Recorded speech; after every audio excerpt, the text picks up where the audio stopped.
Sophie Moons, alors vous allez quand même faire plaisir un petit peu à Didier Van Kovler, parce que vous parlez de confiture, mais confiture un peu spéciale. Je sais pas si je vais lui faire plaisir après Avec tout. la tomate.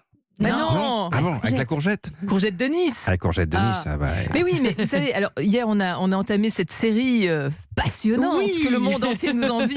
Mais vous allez voir qu'ils vont parler de confiture Le Parisien la semaine prochaine. C'est dingue. Non, mais alors j'ai reçu beaucoup de réactions d'auditeurs et d'auditrices, mais beaucoup d'auditeurs d'ailleurs, qui me demandaient, vous avez parlé du sucre. Oui. Je rappelle que pour une bonne confiture, il faut du bon fruit, il faut du sucre, il faut du citron et il faut du gélifiant. Le gélifiant n'est évidemment pas obligatoire. Certains fruits, je vous l'ai expliqué, sont dotés en abondance de pectine. Je pense à la pomme, à la framboise, etc. D'autres un petit peu moins. Donc là, vous pouvez rajouter de la pectine, vous pouvez rajouter un sucre spécial confiture, ou alors un petit truc, ce sera juste la petite parenthèse. Vous récoltez les pépins de pommes que vous mettez dans une petite boule à thé et vous mettez ça dans la cuisson de votre confiture et ça va libérer de la pectine naturelle. Oh, c'est génial ça, je ne savais pas. Merci Europe 1. Merci Sophie Moon surtout. Voilà, pour les petits conseils, vous n'hésitez pas, je vous les donnerai tout au long de la semaine. Bon, alors aujourd'hui on va faire la courgette puisque vous savez, amateur de fleurs de courgette, on va garder évidemment ce bon fruit parce qu'il s'agit quand même d'un fruit, il faut quand même le savoir. Alors je me suis dit que j'allais la cuisiner avec des herbes aromatiques du jardin. Didier, si on mettait du basilic et un petit peu de menthe dedans, ça vous dit ? Un petit peu de coriandre aussi. On pourrait. Attention, ça va être un sujet de débat apparemment. Vous n'êtes pas forcément d'accord sur ce bon. Alors, prenez les herbes aromatiques du jardin, celles qui vous feront plaisir. Vous allez prendre de belles courgettes. Attention, si vous êtes en ce moment en train de les cultiver, les courgettes, un petit conseil, ne les laissez pas trop grandir dans le potager. Plus elles seront grandes, XXL, au moins elles auront de goût et au moins elles auront de texture. Donc récoltez-les à, je dirais, dimension de ce qu'on trouve en supermarché.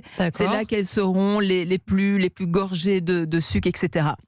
Donc, vous allez prendre pour, je dirais, 5-6 pots, 1 kg de belles courgettes, 600 g de sucre cristallisé, 2 citrons, indispensable le citron pour l'élaboration de vos confitures, et vous prenez un petit mélange donc d'herbes du jardin. Prenons du basilic et de la menthe fraîche que vous allez détailler menu. D'accord. Mon petit plus, des zestes de citron. En plus, ça tombe bien, le citron va aussi libérer de la pectine, donc ça va permettre à la confiture de bien prendre. Donc vous allez prendre vos courgettes, vous allez les couper en petits morceaux. Pas trop petits, il faut quand même un tout petit peu de mâche.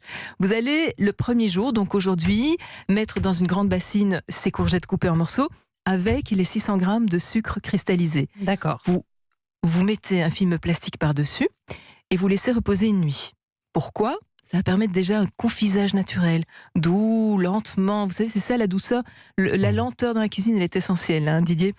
Demain matin, vous vous réveillez, vous allumez Europe 1. Oui. La vie est belle. Vous prenez votre bassine qui aura donc déjà c'est très bien important parce que sinon la confiture n'a pas le même goût. On précise aux auditeurs. Ça le fait pas. C'est comme la pectine, c'est indispensable dans la confiture, Europe 1. Voilà. Et vous allez mettre donc ce confisage dans votre bassine de cuivre. Je l'ai expliqué, c'est beaucoup mieux. Oui, on pour s'est la conduction équipé depuis lundi. Vous allez porter à ébullition cette petite préparation. Jusque-là, tout va bien. Ouais, vous entendez les petites bulles. Bon. Ensuite, vous allez baisser le feu et vous allez faire cuire ça plus ou moins 2h, 2h30. D'accord. Je dirais que le truc, c'est de goûter. Vous allez voir un petit peu la texture au fil de la cuisson et vous arrêtez à partir du moment où vous sentez que votre confiture prend la bonne consistance.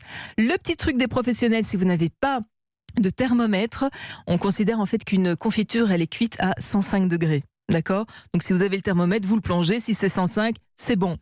Sinon, vous prenez une petite coupelle de à tasse que vous mettez dans le frigo et vous allez verser un petit peu de confiture dessus. Vous allez redresser la coupelle. Si la confiture ne coule pas trop, elle est bien gélifiée. Vous arrêtez la cuisson.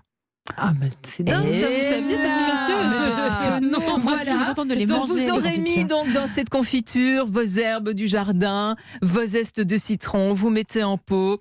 À rabord, le plus à rabord possible. Vous fermez bien, je rappelle que les pots doivent être stérilisés, c'est toujours mieux. Vous les retournez et basta.